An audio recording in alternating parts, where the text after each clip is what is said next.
Jam një nga vendet më të bukura të Tiranës në Tujan, ku ndodhet një nga 7 ullit më të vjetër të Shqipërisë dhe ulliri më i vjetër i zonës Tujanit. Jam me profesor Airiun, i cili ka një jetë që merret me ullim. Profesor, sa vjet ke që merresh me kulturën e ullirit? Unë që nga viti 1982. 43 vjet.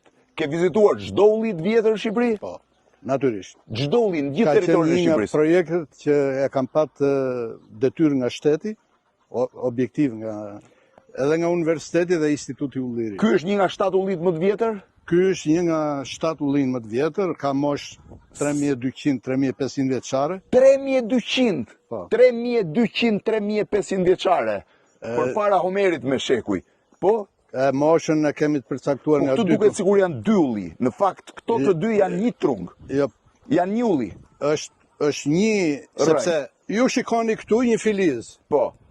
Ky është një trung për 50. Ky është një mesazh që ajo qafa e trungut, ose shikoni këto po dalin. Po. Shikoni, është një mesazh që qafa e trungut, baza e trungut, jep që kjo mund të degradoj trungu. Po. Dhe do të lind një trung tjetër. Pra ky është 3200-3500 vjeçar. Nëse do të gërmosh këtu, baza e trungut është e lidhur me njëra tjetrën. Baza poshtë është e lidhur. Është e lidhur. 3200-3500 vjeçar në Tujan